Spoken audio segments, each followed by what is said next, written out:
आज का बाइबल का वचन प्रेरित चरित अध्याय 4 वचन 23 से 31।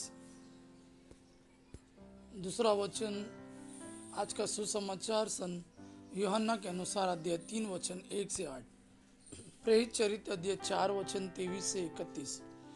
रिहा होने के बाद पेतरुस और यूहन्ना अपने लोगों के पास लौटे और महायाजकों तथा नेताओं ने उनसे जो कुछ कहा था वह सब बतलाया।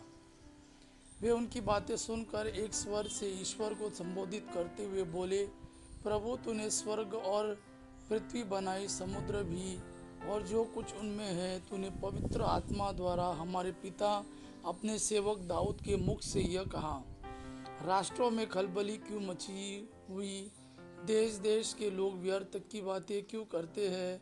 पृथ्वी के राजा विद्रोह करते हैं, वे प्रभु तथा उसके मसीह के विरुद्ध षड्यंत्र रचते हैं। वास्तव में हेरोद और पिलातुस गैर यहूदियों तथा इजराइल के वंशों ने मिलकर इस शहर में तेरे परम पावन सेवक ईसा के विरुद्ध, जिनका तूने अभिषेक किया, षड्यंत्र रचा था।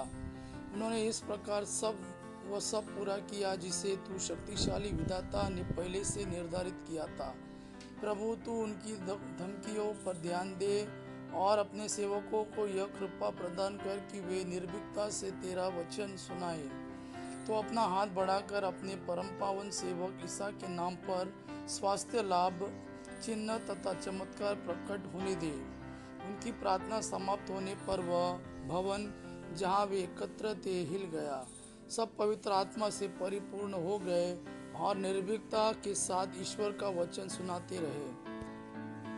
आज का सुसमाचार सन यूहन्ना के अनुसार अध्याय 3 वचन 1 से 8। निकोदेमुस नामक फरीसी यहूदियों की महासभा का सदस्य था।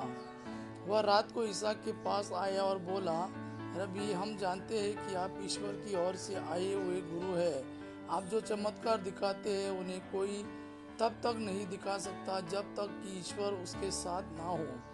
ईसा ने उसे उत्तर दिया, मैं आपसे यह कहता हूँ, जब तक कोई दोबारा जन्म ना ले तब तक वह स्वर्ग का राज्य नहीं देख सकता। निकोदेमुस ने उनसे पूछा, मनुष्य कैसे बूढ़ा हो जाने पर दोबारा जन्म ले सकता है? क्या वह अपनी माता के गर्भ में दूसरी बार प्रवेश कर जन्म ले सकता है? ईसा ने उत्तर दिया, मैं आपसे कहता हूँ, जब तक कोई जल और पवित्र आत्मा से जन्म न ले तब तक वह ईश्वर के राज्य में प्रवेश नहीं कर सकता। जो देह से उत्पन्न होता है वह देह है, और जो आत्मा से उत्पन्न होता है वह आत्मा है। आश्चर्य न कीजिए कि मैंने यह कहा, आपको दोबारा जन्म लेना है। पवन जिधर चल चाहता उधर बहता है, आप उसकी आवाज़ सुनते हैं किंतु यह नहीं जानते कि वह किधर से आता और किधर जाता है। जो आत्मा से जन्मा है वह वैसे ही है।